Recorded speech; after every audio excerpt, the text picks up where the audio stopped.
You're listening or watching Radio Afinju.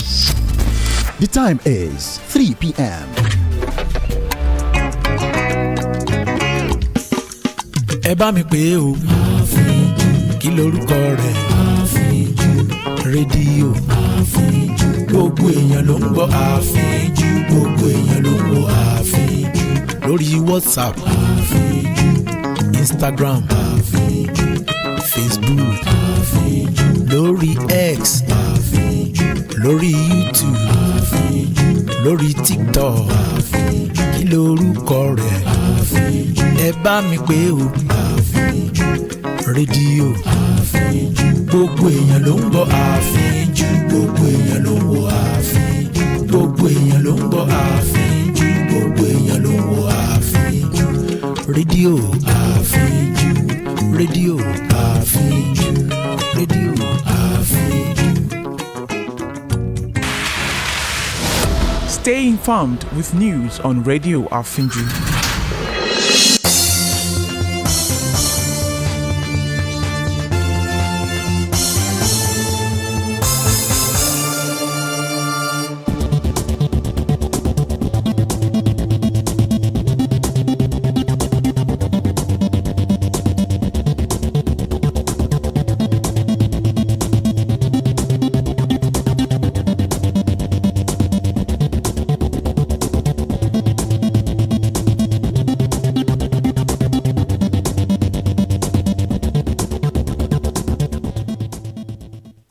First, a look at the highlights. Presidency says Nigerian leaders' allegation despicable propaganda. UN Security Council authorizes new Somalia peacekeeping mission.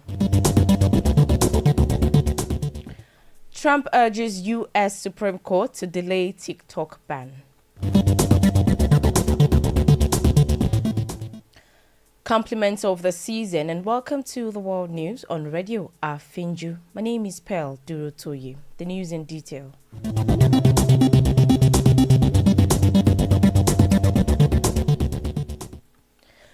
The presidency has refuted the claims by the military leader of Niger Republic, Abdurrahmani Tichani, that Nigeria is colluding with France to destabilize the West African nation.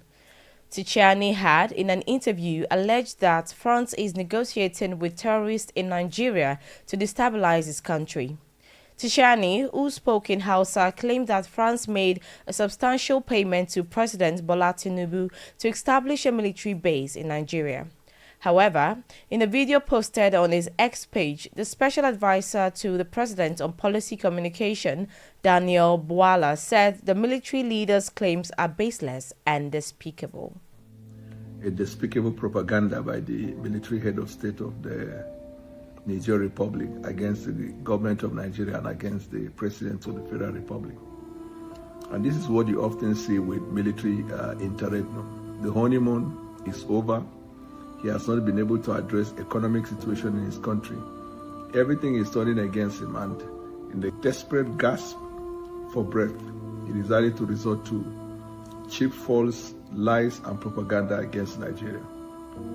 Nigeria over the years has maintained its leadership in the West African sub-region, and as a country we have not only developed but maintained bilateral relationship with our neighbors and have been of help tremendously to our neighboring countries. And the choice of language used by the military leader of Niger is quite instructive of what his intentions are. Probably in cahoot with politicians in Nigeria, you never know. But the whole idea is to create chaos and bad blood in the northern Nigeria against the president. The presidential aide added that the allegations are designed to create chaos and violence and incite bad blood in northern Nigeria against Tinubu. Bwala, however, asked Nigerians to disregard Tichani's false and divisive claims and support the Tinubu government.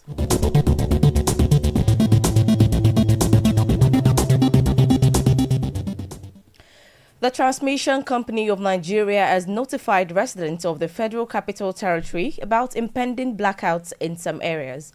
In a statement issued earlier today by its General Manager, Public Affairs, Ndidi Mba, TCN announced that its engineers would conduct planned maintenance exercises at 2 transmission substations between Saturday and Sunday. The statement noted that today, maintenance will be carried out on a 60 MVA power transformer and its associated switchgear at the Gwagwalada 330-132-33 kV transmission substation. According to TCN, during the maintenance period, the Abuja Electricity Distribution Company, Abuja Disco, will not be able to supply electricity to customers in Gwagwalada and its environs for 4 hours only. Similarly, the statement added that on Sunday, maintenance work will be carried out on one of the 60 MVA power transformers at the Kukwaba 132-33 kV transmission substation.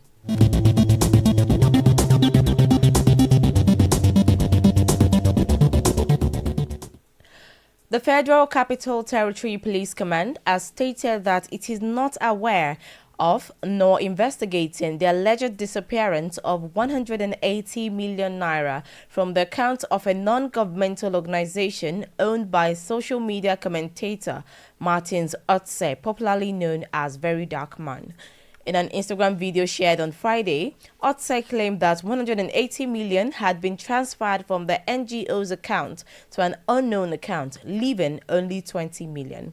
However, his claims have sparked skepticism, with many questioning the credibility of his explanation. The FCT Police Command spokesperson, Josephine Ade, clarified to reporters that the command was not involved in the matter.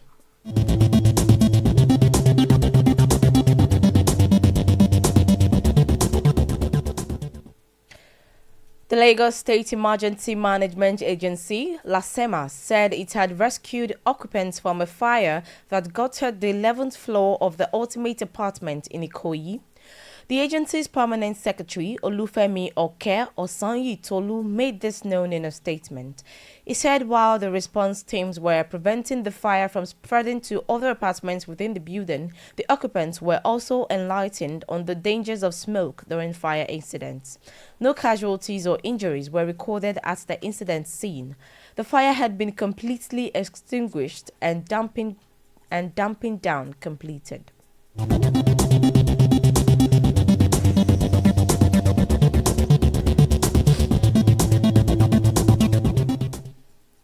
Away from Nigeria, the United Nations Security Council has authorized an African Union Stabilization and Support Mission in Somalia known as ALSOM that will replace a larger AU anti-terrorism operation from January 1, 2025. Somalia's security has been underwritten by foreign resources since Ethiopia invaded in 2006, toppling an Islamist-led administration whilst galvanizing an insurgency that has since killed tens of thousands of people. Sources say the European Union and United States, the top funders of AU forces in Somalia, wanted to reduce the number of AU peacekeepers due to concerns about long-term financing and sustainability. They said negotiations about the new force had proven complicated. Recall, the United States abstained from the UN Security Council vote over its funding concerns, while the remaining 14 Council members voted for the resolution.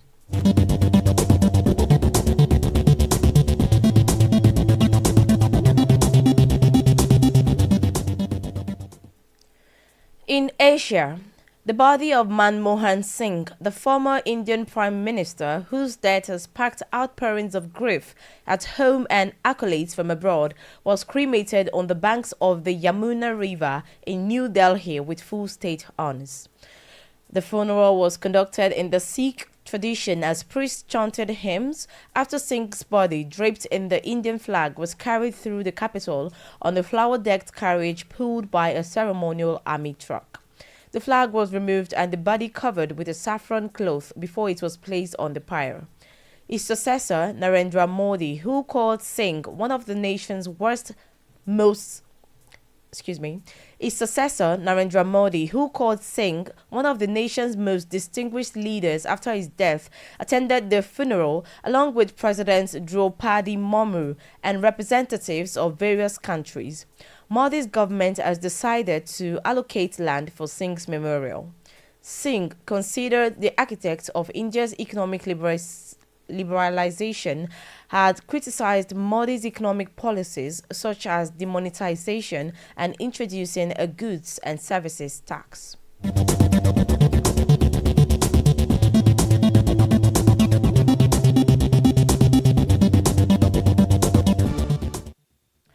Afghanistan's defense ministry said that Afghan Taliban forces targeted several points in neighboring Pakistan days after Pakistani aircraft carried out aerial bombardment inside Afghanistan. The statement from the defense ministry did not specify Pakistan, but said the strikes were conducted beyond the hypothetical line, an expression used by Afghan authorities to refer to a border with Pakistan that they have long disputed. Afghanistan has for decades rejected the border known as the Durand Line, drawn by British colonial authorities in the 19th century through the mountainous and often lawless tribal belt between what is now Afghanistan and Pakistan. The neighbors have a strained relationship, with Pakistan saying that several militant attacks that have occurred in its country have been launched from Afghan soil, a charge the Afghan Taliban denies.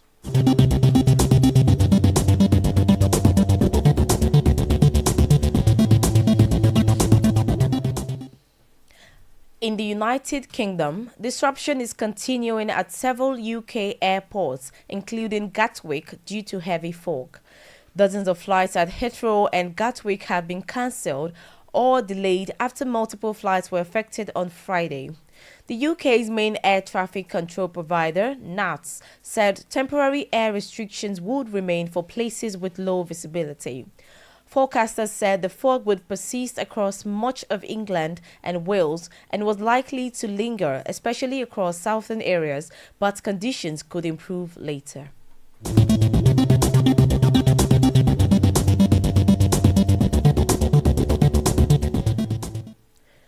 In Europe, Russia's Federal Security Service, FSB, said earlier today it had foiled a plot by Ukraine to kill a high-ranking Russian officer and a pro-Russian war blogger with a bomb hidden in a portable music speaker. The FSB, the main successor to the Soviet-era KGB, said a Russian citizen had established contact with an officer from Ukraine's GUR military intelligence agency through the Telegram messaging application.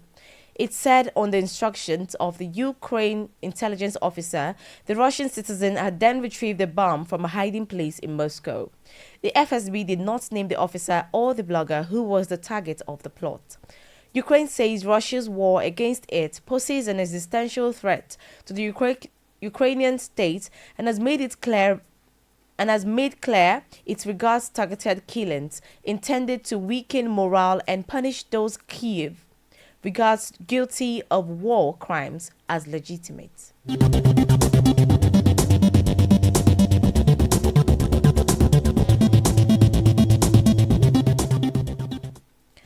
Austria's government said she plans to buy 12 Italian-made M346 FA fighter jets to replace Saab 105 planes, which it decommissioned at the end of 2020.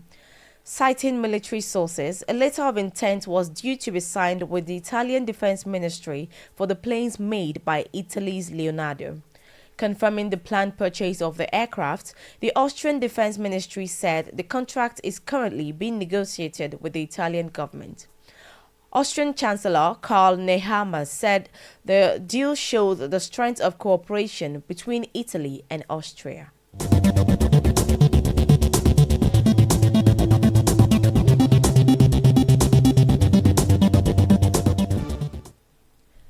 In the Americas, U.S. President-elect Donald Trump has asked the U.S. Supreme Court to delay an upcoming TikTok ban while he works on a political resolution. Reports say his lawyer filed a legal brief with the court that says Trump opposes banning TikTok and seeks the ability to resolve the issues at hand through political means once he takes office. On 10 January, the court is due to hear arguments on a U.S. law that requires TikTok's Chinese owner, ByteDance, to sell the social media company to an American firm or face a ban come 19 January, a day before Trump takes office. U.S. officials and lawmakers had accused ByteDance of being linked to the Chinese government, which the firm denies.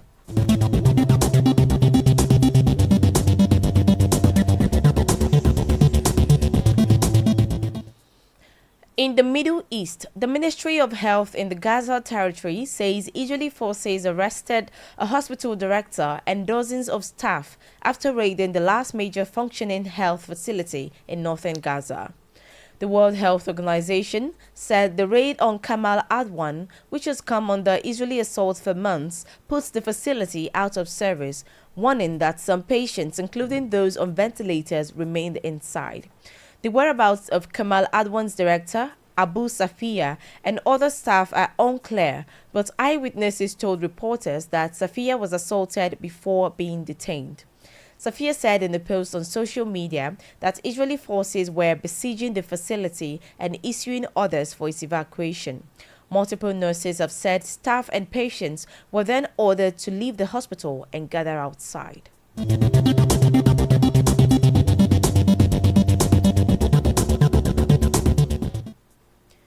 Now talking sports, an avalanche had killed a cross-country skier in southwestern Switzerland.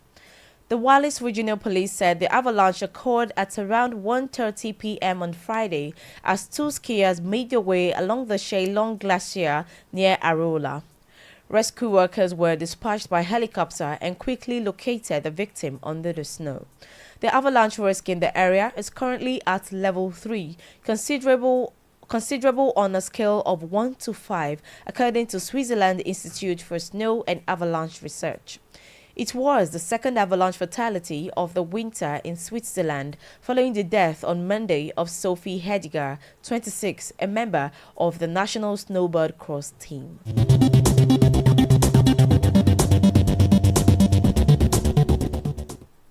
Before we go, here again are the highlights. The presidency has refuted the claims by the military leader of Niger Republic, Abdurrahmane Tichani, that Nigeria is colluding with France to destabilize the West African nation.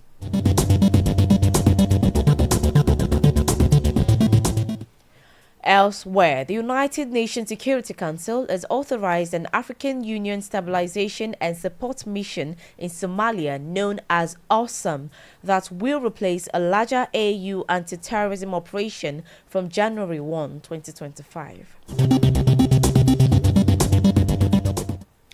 In the Americas, U.S. President-elect Donald Trump has asked the U.S. Supreme Court to delay an upcoming TikTok ban while he works on a political resolution.